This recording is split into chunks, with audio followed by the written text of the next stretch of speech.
Operation Iron Horse didn't just crack open a drug ring, it exposed a fully functioning, militarized logistics empire hiding in plain sight across America's highways. This wasn't your typical drug bust. This was the revelation of a sprawling, tech-enhanced freight network co-run by the Hells Angels and Mexican cartels, including the Sinaloa and CJ&G. And it wasn't just operating under the radar, it was built to stay hidden. At the center of it all, over 30 front companies. These weren't shady back alley outfits. If you enjoyed this breakdown, don't forget to like, subscribe, and drop a comment. Your feedback helps shape what we cover next, and you being here keeps the conversation going. Thanks for watching. See you in the next one. They were registered, licensed, and looked every bit like legitimate freight operators. On paper, they were shipping auto parts, industrial machinery, and consumer goods. But what they were really moving behind hidden compartments, encrypted routing, and false manifests was narcotics, weapons, and cash. Tons of it. Literally, the bust, focused in Illinois but stretching across 5 U.S. states, exposed how far these networks had evolved. This wasn't the old-school biker gang model. This was a complete supply chain overhaul. These groups had gone corporate without losing their edge. And the Hells Angels weren't just playing a side role. They were acting as operational partners, managing routes, drivers, and infrastructure in lockstep with cartel logistics. The most disturbing part. It worked. This wasn't one big score. This was a system. These front companies had been in operation long enough to normalize themselves in the industry. Drivers had clean records. Trucks had real freight. Paperwork passed inspection. But beneath that surface was a machine built for smuggling, designed to evade, deceive, and keep product moving. Encrypted communications were standard. GPS routes were masked. RFID tags were cloned to bypass port scanners. Some trucks had false floors and magnet-sealed compartments. Others were designed to swap plates mid-route. Even the financials were fortified, laundered through offshore accounts and crypto wallets, washed clean through shell companies. It was all coordinated across borders, from deep inside Mexico to the U.S. Midwest, then north to Canada through cities like Montreal. Narcotics moved up. Cash and weapons moved down. Canadian biker chapters acted as middlemen, port agents, and warehouse operators. The Hells Angels in Canada weren't just an extension, they were a central hub. What Operation Iron Horse revealed was a shift in what organized crime looks like. The traditional image of outlaw motorcycle clubs, beers, bar fights, tattoos is long gone. What's left is something closer to a black market FedEx. Controlled routes, logistics teams, military-grade tech, and serious weaponry. The seizures made that clear. Along with millions in cash and narcotics, law enforcement recovered military-grade firearms, encrypted devices, forged IDs, and coded communication ledgers. These weren't random finds. They were part of an organized inventory, evidence of a system running with ruthless efficiency. The strategic lesson for law enforcement was immediate. You can't treat this like a local gang issue. This is transnational, hybrid warfare waged on highways, in ports, and through financial systems. These networks have reach, resources, and resilience. And they operate on a scale that traditional policing wasn't designed to handle, which is why Operation Iron Horse didn't stop at arrests and seizures.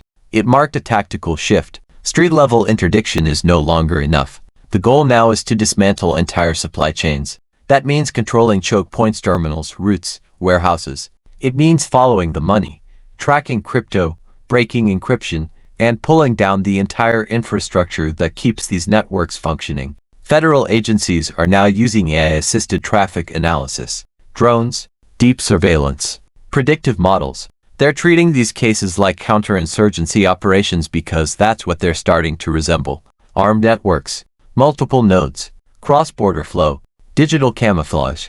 And this is why the border no longer means what it used to. The physical line between countries has stretched into something broader. Cartel logistics aren't bound by border fences, they move through shipping manifests, freight corridors, and wireless transactions. Every warehouse, truck depot, and port becomes a potential front line. In that context, the Hells Angels' involvement becomes especially significant. They've morphed into a key node in a cross-border operation. In Canada, their chapters work with local ports, move contraband, and act as trusted intermediaries for the cartels. They've been instrumental in moving narcotics north, while ensuring money and weapons return south, creating a loop of illicit flow that's hard to interrupt. And they've done this not with brute force, but with structure.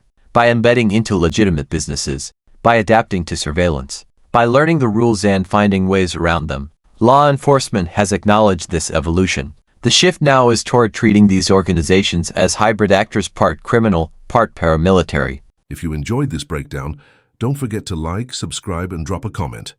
Your feedback helps shape what we cover next, and you being here keeps the conversation going. Thanks for watching. See you in the next one. Their operations look less like criminal mischief and more like asymmetric warfare. And to stop them, the response has to match that scale. The DEA, FBI, and Homeland Security are now coordinating in ways that mirror military intelligence operations. Data fusion centers, cross-agency task forces, international intelligence sharing. The same tools used in foreign conflict zones are now being deployed against domestic cartels and their logistics arms. But the challenge is enormous. These criminal networks aren't just armed. They're diversified. They control logistics. They control routes. They control cash. They blend into the legal economy so seamlessly that it takes months, sometimes years, to build a case. And even then, shutting down one operation often just triggers a shift in the network. Operation Iron Horse was a win, but it's one move in a longer, harder game, and law enforcement knows it. Because what's at stake isn't just drug seizures or headline arrests. It's control over critical infrastructure. These networks use the same highways, ports, and digital systems as the rest of the economy. That overlap gives them cover, but it also means that any disruption to them requires precise, high-level coordination. The biggest risk now is that these operations continue to evolve. The tech will get better. The networks will get smarter. The front companies will become harder to detect. And the line between legal and illegal will blur even further. That's the future of transnational crime, and it's already here. The question now is whether governments can keep pace. Operation Iron Horse showed what's possible when agencies go beyond the street and hit the infrastructure. But this approach takes resources, time, and sustained coordination. It also means treating organized crime not just as a social threat but as a strategic one. This wasn't just a criminal case. It was a wake-up call. If you followed this story and it opened your eyes to how deep these networks run, drop a comment. What do you think needs to change in how we respond to crime on this scale? Are biker clubs like the Hells Angels now beyond traditional policing? Like the video if you think more people need to understand the scale of what's happening behind closed truck doors. Share it with someone who still sees this as just a gang problem. And subscribe to stay updated as law enforcement shifts into a new era of fighting crime not just on the streets, but across continents, networks, and supply chains. Because the game has changed, and it's not going back. And it keeps going because what Operation Iron Horse really exposed wasn't just a single criminal network. It was a template. What the Hells Angels and the cartels created together was a blueprint for how to turn criminal operations into scalable, resilient, business-like empires. And that's why law enforcement officials weren't just reacting to the drugs and weapons, they were reacting to the infrastructure. The system was the threat. This wasn't disorganized crime. It was logistics. From the outside, these front trucking companies looked ordinary. Some even passed regular inspections. They had clean permits, dispatch software, drivers with commercial licenses. Nothing flashy, nothing illegal on paper. But in reality, they were shipping illegal payloads masked under legitimate freight manifests. Some shipments were listed as auto parts, others as construction machinery. But hidden inside, thanks to expertly designed concealment compartments, were kilos of fentanyl, bricks of meth, bundles of cash, and crates of weapons. These weren't one-off incidents. This was happening on a rotating schedule, week after week, across multiple states. And the reach didn't stop at the border. Up in Montreal, Canadian chapters of the Hells Angels were operating as logistical liaisons. Narcotics moved north from the US into Quebec. Cash and firearms moved south. Containers were loaded at night, rerouted mid-transit, and laundered through shipping ports using cloned documents and manipulated customs data. These weren't bikers in leather jackets with baseball bats. These were supply chain managers in cuts and chrome, working hand in hand with some of the most violent criminal organizations in the world. And then there was the tech. We're talking encrypted comms run through military-grade systems, GPS masking that made entire trucks appear to go off-grid, cloned RFID tags used to spoof security checkpoints, crypto wallets used to shuffle payments between shell companies in the Caribbean and Canada. This wasn't just a criminal enterprise, it was cyber logistics. That's why the DEA and FBI didn't just send in bus teams. They brought in surveillance drones, AI-powered analytics, and financial crime units. They had to match the sophistication of the network, because tracking these shipments wasn't about following a single truck, it was about mapping an ecosystem. And this is where it gets geopolitical. Because when you have a drug route that runs from Sinaloa to Chicago to Montreal, that's not a gang issue anymore. That's a multinational supply chain feeding off weaknesses in regulatory systems, port security, and financial oversight. These groups operate across legal jurisdictions, taking advantage of the gaps between local, state, federal, and international law enforcement. They know when port inspections are likely to occur. They rotate truckers across multiple IDs. They switch out shipping container seals to avoid detection. And because they blend their operations with legitimate goods, they make detection almost impossible without deep intelligence work. This hybrid model, the mix of legal infrastructure with illegal payloads, is what makes them so dangerous. It's not about hiding anymore. It's about embedding. And that's why the aftermath of Operation Iron Horse is being treated not just as a major bust, but as a turning point in how organized crime is viewed. Because now the line between organized crime and national security is getting thin. When you start finding cartel-connected truck routes with military-grade weapons, encrypted planning, and financial trails running through tax havens, you're no longer looking at a gang. You're looking at a hybrid force, a group with logistics, technology, and arms. Something closer to a private militia than a criminal crew. And here's the part that keeps federal agencies up at night. This model works. It's resilient, scalable, modular. You take out one front company, two more spin up. You arrest a few drivers. They've got backups waiting.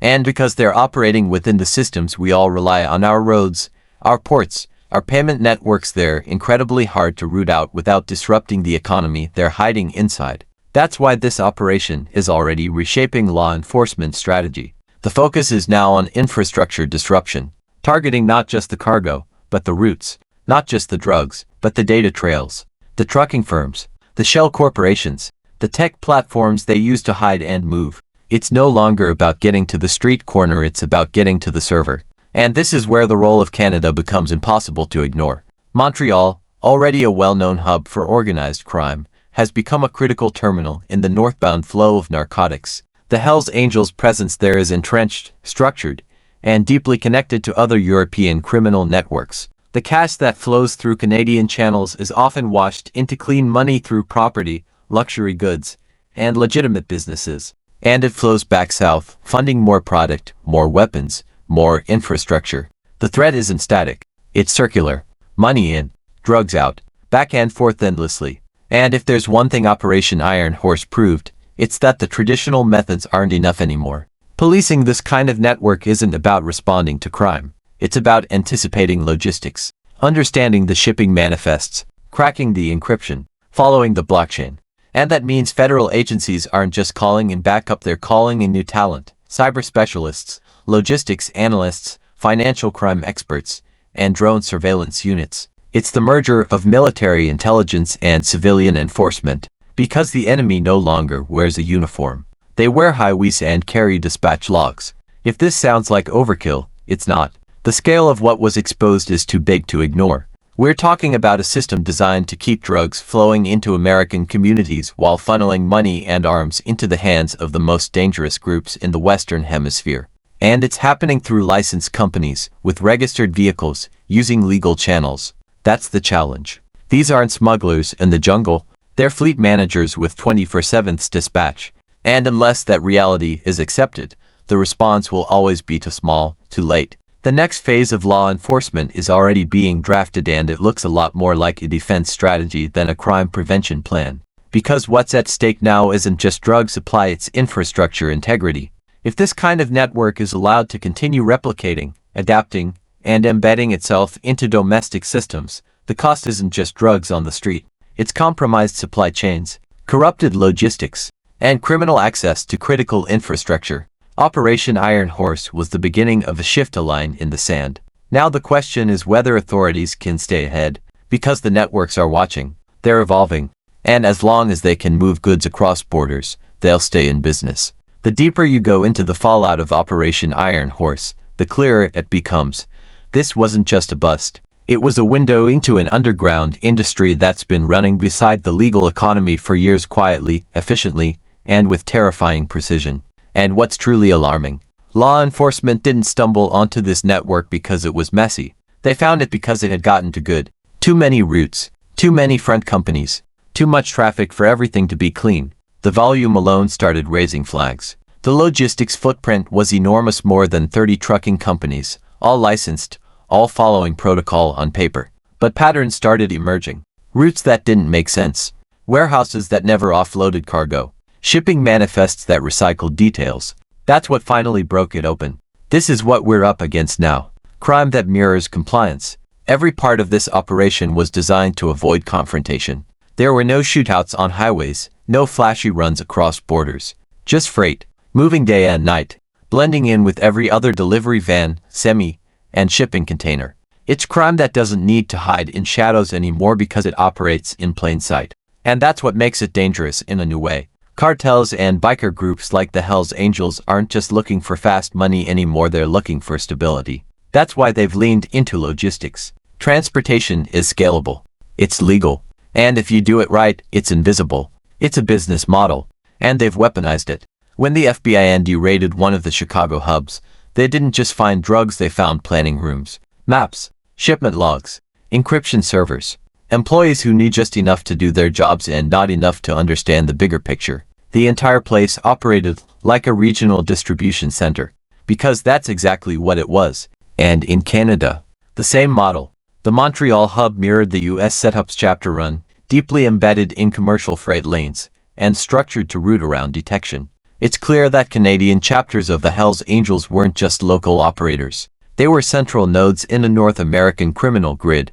Law enforcement officials have admitted this isn't about winning a war on drugs anymore. It's about disrupting a black market economy that's become entangled with the real one. Because when your border is no longer a line, but a corridor stretching from warehouse to warehouse, through data lines, toll booths, and bank accounts, you can't fight crime with patrol cars and roadblocks. You need system-wide disruption.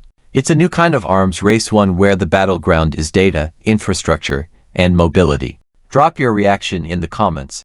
Is this the future of organized crime? Do we need a whole new kind of enforcement for a whole new kind of enemy? Hit like if you think these networks are more dangerous than most people realize. Share this if you know someone who still thinks it's just gang stuff. And subscribe if you want to keep following the deeper stories, because behind every shipping container and every clean manifest, there might be a network just like this one, still moving. Thanks so much for watching. If you made it all the way to the end, you're officially part of the small percentage of people who don't just click away, and that means a lot. Before you go, I'd love to hear from you. Drop a comment below and tell me your thoughts, your ideas, or even what you'd like to see next. I read every single one of them, and your feedback genuinely shapes the direction of this channel. If you enjoyed the video, tap that like button. It tells YouTube this content is worth sharing. And if you haven't already, hit subscribe and turn on notifications so you don't miss the next upload. We've got more exciting videos coming, and trust me, you'll want to be here for them. This channel is just getting started, and your support helps it grow faster than you realize. Thank you again for spending a part of your day here with me. Stay curious, stay motivated, and as always, take care of yourself. Until next time, I'll see you in the next video.